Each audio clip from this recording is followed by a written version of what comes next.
Solo había pasado un año desde la boda cuando mi esposo se fue a una larga misión de trabajo en Corea. Me dejó en España, en el mismo pequeño pueblo donde él había crecido, cerca de Segovia, en la casa de sus padres. Una casa de piedra, con contraventanas de madera, geranios en las macetas y un reloj de pared que marcaba las horas con un tic-tac obstinado. Allí me quedé con su padre, don Alejandro Martínez.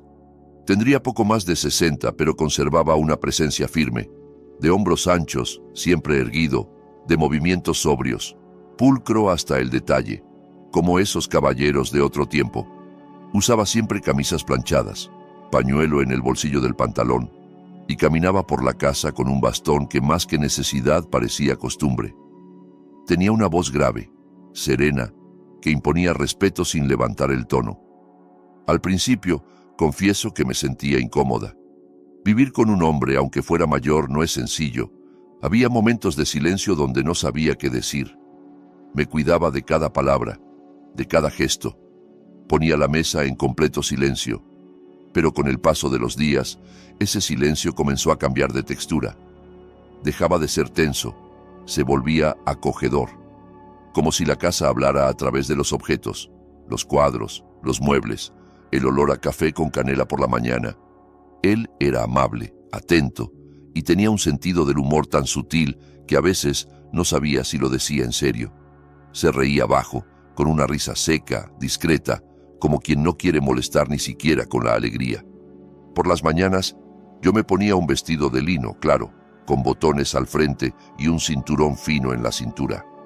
Me recogía el pelo en un moño bajo y usaba bailarinas suaves que no hacían ruido al caminar. Alejandro me observaba desde la mesa de la cocina, con una taza humeante entre las manos. Me sonreía sin decir nada, como si contemplar fuera su forma de conversar. A veces me indicaba dónde estaban las cosas, otras simplemente se quedaba ahí, con una bolsa de agua caliente en el vientre, mirándome con ojos que parecían haber vivido demasiado. «Marisita», me dijo una mañana mientras lavaba los platos, «¿me ayudas luego como ayer?». Yo sabía a qué se refería. Desde hacía unas 3 semanas le ayudaba con las inyecciones y a controlar el azúcar. Tenía diabetes tipo 2 y el médico le había prescrito un control estricto, antes del desayuno, después de cada comida, antes de dormir, hasta 15 veces al día si era necesario. La primera vez que me pidió ayuda fue titubeante. Le temblaba la voz y me pidió disculpas antes de pedírmelo, como si la dignidad le pesara más que la enfermedad. Pero poco a poco encontramos un ritmo, un ritual silencioso. Yo sacaba el medidor, le limpiaba con alcohol un dedo y lo pinchaba con el lancetero. Él cerraba los ojos, yo también. Era un momento pequeño, casi insignificante, pero cargado de algo íntimo. Más que un cuidado médico, era un gesto de confianza, una rendición compartida. Aquella mañana, mientras le sostenía la mano para pincharle el dedo, noté que la retuvo unos segundos más. Solo un gesto leve, cálido, apenas perceptible, pero suficiente para encender una chispa en mi interior. Fingí no haberlo notado, pero lo noté, y él también supo que yo lo noté.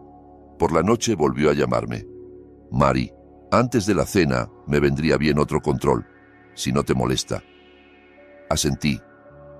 Cuando entré al salón, él estaba en su sillón habitual, con la manta doblada sobre las piernas. Me arrodillé frente a él como tantas otras veces, para tomarle el dedo con más facilidad.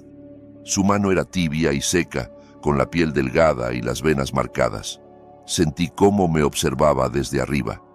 Su mirada recorrió mi rostro, los tirantes delgados de mi camisón, el nacimiento del cuello.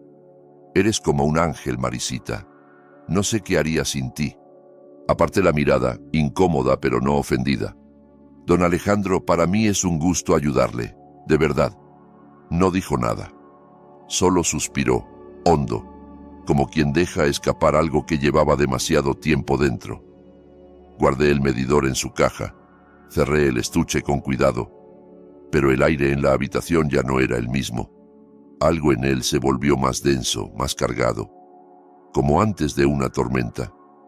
Una tensión que no tenía nombre, pero que empezaba a respirarse. Al día siguiente todo se repitió. el desayuno, el silencio entre cucharas, las miradas veladas. Solo que ahora, en lugar de mirarme con esa ternura casi paternal, había en sus ojos un destello distinto. No era vulgar, no era lascivo, era humano, y eso lo hacía aún más difícil de esquivar. Comenzó a llamarme con más frecuencia, incluso fuera de los horarios estrictos de control. A veces al anochecer, cuando ya me había cambiado de ropa y estaba leyendo en el sofá. Otras, cerca de la medianoche, cuando creía que ya dormía. «Mari, ¿puedes ayudarme?», decía desde el pasillo, con esa voz grave, quebrada, como si cada palabra le costara una parte de sí mismo. Yo me levantaba sin quejarme, a veces, sinceramente, agotada, pero no podía negarme, porque él no lo pedía con exigencia, sino con una delicadeza que conmovía, y quizás también porque empezaba a encontrar en ese cuidado mutuo una forma extraña de compañía. Comenzó a alabarme más. Primero lo hacía con timidez, como si cada elogio le sorprendiera a él mismo. «Tienes manos muy suaves, como si estuvieran hechas para cuidar. Tu voz me calma, como si viniera de un lugar donde todo está bien». Pequeñas frases que me dejaban descolocada, sin saber cómo responder. Pero también me hacían sentir vista, no como la esposa de su hijo, no como la nuera correcta, sino como mujer, como presencia. A veces me sorprendía frente al espejo, eligiendo con más cuidado la ropa. No ropa provocadora, no, pero sí vestidos más entallados, escotes apenas insinuados, pantis finos que se deslizaban como una segunda piel. ¿Para qué? ¿Para quién? No lo sabía, o no quería saberlo. Una parte de mí se justificaba. Soy joven, estoy sola, no tengo a nadie que me mire, y otra parte callaba, porque ya no podía fingir que él no me miraba. Una mañana salí de la ducha y lo encontré en el umbral del baño. Se había acercado, según él, a buscar un libro que guardaba en el armario del pasillo, pero su mirada se detuvo un segundo más de lo normal. Mi cuello húmedo, la toalla blanca ajustada justo por debajo de los hombros. «Perdona, no sabía que aún no te habías vestido», dijo bajando la vista con torpeza. «No pasa nada», le respondí con una sonrisa ligera. Sé que no fue a propósito, y era cierto, lo sabía, pero también supe, en ese instante, que algo había cambiado definitivamente, que habíamos cruzado un umbral invisible. Durante los días siguientes, su actitud se volvió más introspectiva, más meditada, como si no supiera qué hacer con lo que estaba sintiendo, o con lo que creía que yo sentía. Incluso en los controles de azúcar, que ya eran rutina, había un silencio distinto, más tenso, más cargado. Una noche, mientras le limpiaba el dedo con alcohol, me dijo con voz baja: «¿Podemos saltarnos la medición nocturna hoy?» «¿Por qué? Usted la necesita», respondí genuinamente extrañada. «Solo quería que descansaras. Se te nota el cansancio en los ojos». Tenía razón. Estaba cansada, no solo físicamente.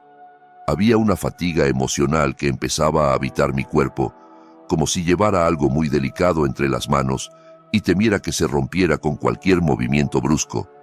Pero también sentí algo más, algo punzante, como si en realidad ya no quisiera que lo tocara, como si quisiera alejarse, o peor aún, como si percibiera que yo estaba empezando a desear algo que no debía. Esa tarde me vestí con más intención. No escandalosa, no evidente. Un vestido de flores pequeñas, con escote barco y tela gruesa. Tapaba casi todo, pero delineaba la cintura. Dejé el cabello suelto. Él había dicho una vez, sin darle importancia, que le gustaban las melenas largas. Cuando le llevé el medidor, lo noté detener la vista en mi muñeca. Un segundo. Apenas eso. «Estás muy guapa hoy, Marisita». «Gracias», dije demasiado rápido, como si el agradecimiento me quemara en la boca. Me senté junto a él como siempre, pero esta vez su mano se deslizó a mi cintura. Un gesto leve, dijo que era para ayudarme a mantener el equilibrio, pero sus dedos se movieron apenas. No fue grosero, fue tierno, casi involuntario, como quien se permite un suspiro antes de volver a contenerse. Yo no me moví. El corazón me retumbaba en el pecho. El medidor pitó. El nivel estaba bien, pero yo no. Esa noche no pude dormir. Me daba vueltas en la cama, ardía por dentro. Recordaba su mano, su mirada, el temblor en su voz. ¿Qué estaba ocurriendo entre nosotros? ¿Era una fantasía mía? ¿Lo estaba provocando? ¿Lo deseaba? Las preguntas no me dejaban en paz. Me sentía como si caminara sobre una cuerda floja, en equilibrio constante entre la decencia y el deseo, entre el deber y la piel. Y entonces al día siguiente llegó un paquete por correo. Dentro había una nota de mi esposo. Mari, para ti, eres mi diosa. Y un conjunto de lencería roja, de encaje fino o delicado, nada que uno se ponga por accidente, nada para usar entre semana en una casa silenciosa. Me recorrió un escalofrío. Guardé la prenda en el armario, lo más al fondo que pude, pero no la olvidé. Se quedó ahí, en mi mente, como una mancha de vino sobre mantel blanco. Y esa noche, cuando me quedé sola, no pude resistirme.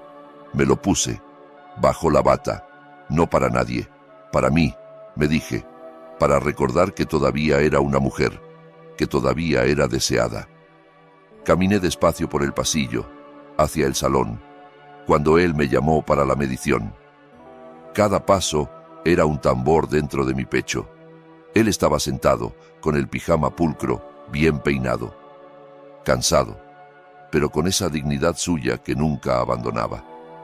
Me agaché para buscar el medidor en la mesa baja. La bata se abrió un poco. Lo vi. Vi cómo sus ojos se desviaban sin querer y volvían rápido, como si quemaran. Sentí algo dentro de mí estremecerse. Mari, si te pido que te vayas ahora, ¿lo harías? Lo miré y susurré. Number me quedo si no le molesta. Él no respondió al instante. Tragó saliva. Luego extendió una mano y rozó apenas mi hombro. No fue un gesto posesivo, fue un temblor, una caricia suspendida en el aire. No me atrevería, pero no soy ciego. Cubría su mano con la mía. Solo eso. Un contacto, una respiración compartida. No hubo palabras, ni gestos obscenos. Pero desde esa noche, todo cambió. Después de aquella noche, la rutina no se alteró en apariencia. Desayunábamos a la misma hora. Él me cedía el lugar en la mesa. Yo recogía los platos. Preparábamos las mediciones con el mismo cuidado, pero todo tenía una textura diferente, como si el aire entre nosotros se hubiera vuelto más espeso. Cada movimiento llevaba un eco, cada silencio, una pregunta suspendida. Ya no nos tocábamos, pero era como si lo hiciéramos todo el tiempo. Cuando yo entraba al salón, él se incorporaba con un gesto cortés, casi ceremonioso. Se arreglaba la camisa, se peinaba con los dedos, se acomodaba como si fuera a recibirme en una cita. Y yo, sin querer, o queriendo demasiado, empezaba a responder a esa danza muda. Me demoraba más frente al espejo. Aplicaba perfume en la base del cuello. Cruzaba las piernas con lentitud cuando me sentaba frente a él. No era provocación, no del todo. Era presencia, necesidad de ser vista, de sentirse viva. Una tarde, cuando el cielo empezaba a cubrirse de gris, se fue la luz. El silencio fue inmediato, como una señal. Don Alejandro se levantó con esfuerzo de su sillón y murmuró: «Debe de ser el disyuntor otra vez. Está en el sótano». «Voy con usted», respondí enseguida. «Tengo una linterna pequeña». Bajamos despacio. El sótano olía a humedad y a madera vieja. Él sostenía la linterna, yo la caja de herramientas. El haz de luz era tembloroso, amarillo, y apenas alcanzaba a dibujar los contornos de las estanterías. Cuando se agachó para revisar el cuadro eléctrico, una baldosa suelta bajo mis pies me hizo perder el equilibrio. Resbalé hacia adelante y me aferré instintivamente a su hombro para no caer. Nos quedamos inmóviles. La linterna apuntaba hacia abajo sobre mis piernas. El vestido, de hilo fino, se había pegado a la piel por la humedad. Su mano, firme pero suave, rodeó mi cintura para sostenerme.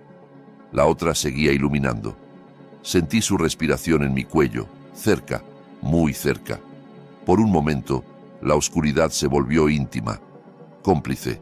El sótano dejó de ser sótano, fue un refugio. «Perdón», susurré con la voz quebrada. No respondió. Solo me acercó un poco más, como si fuera lo más natural. Mi espalda tocó su pecho. El contacto era mínimo y absoluto. En ese segundo, comprendí algo que me asustó. No quería separarme. Cuando volvió la luz, se apartó de golpe, como si la realidad lo hubiera sacado de un trance. «Tenemos que tener cuidado, Marisita», dijo sin mirarme. «Esto no debe pasar». No respondí. Ni siquiera asentí.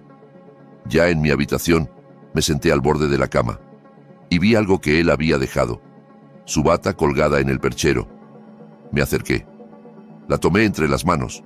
Olía a tabaco suave, a menta y a ese gel de baño que usaba desde que lo conocí. Me senté abrazándola. Cerré los ojos.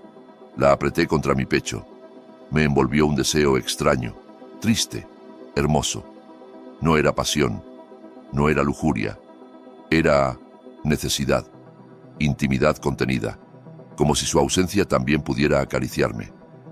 La noche cayó pronto. El reloj del comedor dio las 10. Me acosté con la bata aún entre los brazos y me quedé dormida abrazada a ese olor, a esa tibieza lejana, como quien se aferra a un recuerdo que todavía está vivo.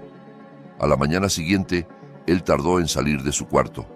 Cuando finalmente lo hizo, venía bien afeitado, camisa limpia, chaleco y un perfume que nunca antes le había notado. Era tenue, masculino, elegante. Me sorprendió. «¿Cómo se siente hoy?», pregunté, intentando sonar casual. «Mejor», respondió, «solo que ya no sé cómo mirarte». «¿Y quién necesita mirar cuando puede sentir?», dije sin pensarlo. Él se detuvo, se acercó, se quedó justo a un paso. Silencio. El tipo de silencio que no se puede llenar con palabras. El tipo que tiembla por dentro. «Marisita», murmuró, y alzó la mirada. Yo también lo miré, directo, sin temor. «No voy a tocarte, nunca, aunque sueñe con eso cada noche». Asentí, y supe que ya me había tocado, no con las manos, más hondo, donde las decisiones no sirven de nada. Días después llegó el otoño. Las hojas comenzaron a caer como lluvia dorada. Yo salía con la escoba para barrer el patio de atrás, donde se acumulaban como alfombras. Alejandro salía conmigo. A veces se quedaba bajo el alero observando en silencio. Otras tomaba una escoba vieja y me ayudaba, sin decir palabra. Era un trabajo inútil. Al rato, el viento volvía a cubrir todo, pero nosotros lo hacíamos igual, como si esa tarea repetitiva nos permitiera fingir que nada estaba pasando, que no sentíamos lo que sentíamos. Pero el silencio entre nosotros no era vacío, era un idioma. A veces, cuando nuestras manos se rozaban al empujar las hojas, sentía que el mundo se detenía un segundo. Una tarde, mientras el sol bajaba tras los tejados, él se acercó con un abrigo. «Te vas a resfriar», dijo, cubriéndome los hombros con cuidado. Ató el cinturón de la prenda con lentitud. Sus manos quedaron sobre mi cintura unos segundos más de lo necesario, y cuando se alejó, me miró de una forma que nunca olvidaré. No era una mirada ardiente, era una mezcla de ternura y hambre, como si deseara aquello que sabe que no puede tener, como si su amor propio le impidiera siquiera pedirlo. Me giré y entré en la casa. Por dentro, algo en mí se quebraba. No podía controlar lo que sentía, me asustaba y al mismo tiempo me iluminaba. Esa noche soñé. Estaba frente al espejo, con aquel conjunto rojo de encaje que me había enviado mi marido. Encima llevaba la bata de Alejandro. Me miraba, y detrás de mí, él, firme, en silencio. No hacía nada, solo me contemplaba. Yo no me cubría, no me escondía. Abría la bata, me desperté sudando, y lo supe con certeza. Si en ese momento él hubiera entrado por la puerta, yo no lo habría detenido. Los días siguientes fueron un suspiro contenido. Nos veíamos, hablábamos, compartíamos la rutina, pero debajo de cada gesto, cada palabra, cada taza servida, habitaba un temblor, como si camináramos sobre una capa de hielo que no queríamos romper. Él evitaba quedarse solo conmigo por demasiado tiempo, aunque su mirada me buscaba incluso cuando no hablaba, y yo empezaba a vivir atrapada entre el remordimiento y un deseo mudo. Hasta que un mediodía ocurrió algo que trastocó todos los equilibrios. Fui a buscar una manta limpia al armario del pasillo y al pasar junto a su puerta entreabierta, lo vi. Estaba de pie, de espaldas, sin camisa, cambiándose el apósito de una vacuna. Sus omóplatos marcados, el color tostado de su piel, la firmeza insospechada de sus brazos. No había en él un rastro de decrepitud. Era un cuerpo fuerte, cuidado, un cuerpo de hombre. Él se giró, sorprendido por mi presencia. Yo debí mirar hacia otro lado, pedir perdón, cerrar la puerta, pero no lo hice. ¿Dónde necesita el pinchazo?, pregunté, con voz apenas audible, y me tembló todo el interior. Él se quedó quieto. Mari, empezó a decir, pero su voz se apagó a mitad de camino. Me acerqué despacio, como si esa decisión no viniera de mí, sino de algo que me guiaba desde dentro. Humedecí una torunda con alcohol. Me arrodillé frente a él, como tantas veces, pero esta vez no era para medírselo todo, era para tocarlo. La piel de su costado estaba tibia. Apenas lo rocé, pero el silencio entre nosotros pesaba como un mantel empapado. No respirábamos. Solo esperábamos algo que no sabíamos si iba a pasar. «Listo», susurré. Él se giró, y de pronto nuestros rostros quedaron tan cerca que su aliento rozó mi mejilla. Era cálido, era triste, era una pregunta que no se atrevía a decirse. «Es mucho», murmuró. «Si no te vas ahora...». No me fui. Tampoco lo besé, ni él me abrazó, pero lo que ocurrió fue más profundo. Fue ese instante suspendido en el tiempo, donde todo se confiesa sin necesidad de palabras. Cuando volví a mi habitación, cerré la puerta con suavidad. Me quité la bata. Me quedé en ropa interior. Sobre el respaldo del sillón, su camisa. La misma que él había dejado allí, colgada, con descuido o con intención. Aún olía a él. La tomé con ambas manos, la acerqué a mi rostro. Cerré los ojos. No era una debilidad del cuerpo. Era algo más hondo, más antiguo.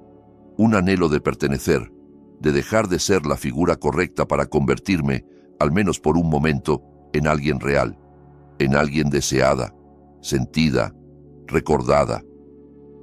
No dormí bien esa noche. Di vueltas, me levanté, fui al baño, me miré en el espejo. No era la misma, ni por fuera ni por dentro.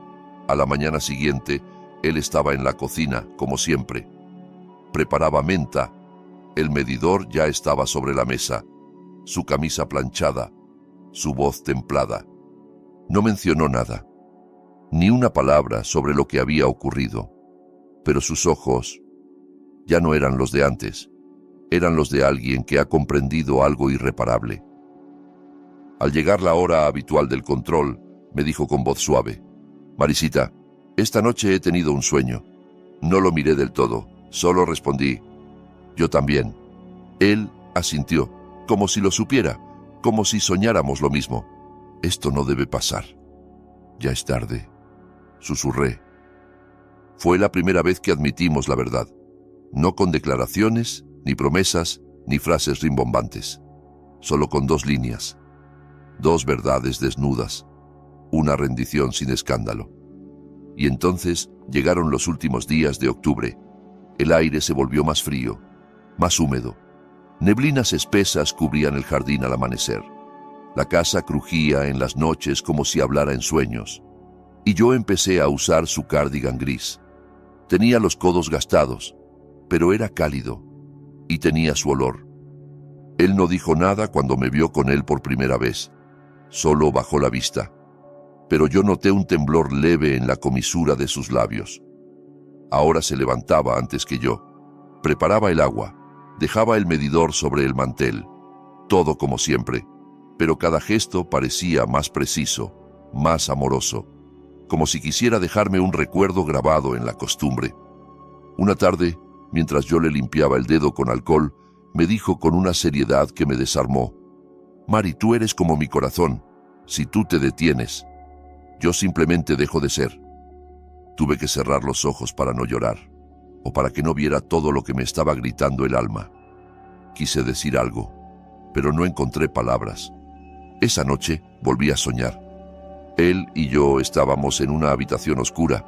No había cama, solo una silla y una lámpara encendida. Yo llevaba su camisa. Solo eso. Él me sujetaba de la muñeca, con suavidad pero sin dejarme ir. Me miraba fijo. Yo no intentaba soltarme. Al contrario, le susurraba: «No te detengas».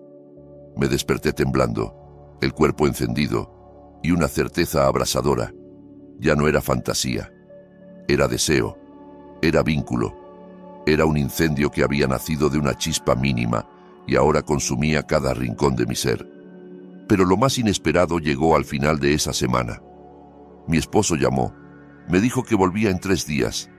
La voz se me apagó. Me senté en el borde de la cama, con el móvil aún en la mano. Sentí alegría, culpa, pánico y algo más que no me atrevía a nombrar. Rabia. Sí, rabia. No porque él volviera, sino porque ahora alguien iba a ocupar ese espacio que no le pertenecía por completo, porque ya no era suyo, porque yo ya no era la misma. Esa noche, durante la cena, lo miré en silencio. Tenía el rostro apagado, la mirada en el plato. «Don Alejandro», le dije finalmente, «mi esposo regresa». Él no levantó la vista. Asintió.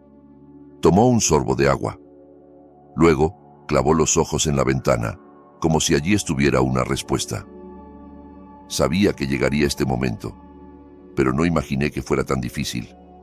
Me levanté, me acerqué a su sillón, coloqué una mano sobre su hombro. Él la cubrió con la suya. Sentí un temblor.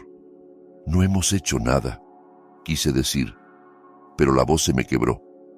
«A veces el nada es más temible que todo lo demás, Marisita. Tú lo sentiste, y yo también». Me arrodillé frente a él, como siempre, como tantas veces, pero esta vez no hubo control, ni medidor, ni alcohol, solo silencio, solo una despedida en cámara lenta. Él acarició mi cabello, despacio, como si fuera la última vez, con una ternura antigua, limpia. «Eres la luz que nunca tuve», susurró, «el calor que no sentía desde hace mucho». Y se inclinó. Rozó mi frente con los labios, casi, pero no lo hizo. No se atrevió, y esa fue la caricia más intensa de todas.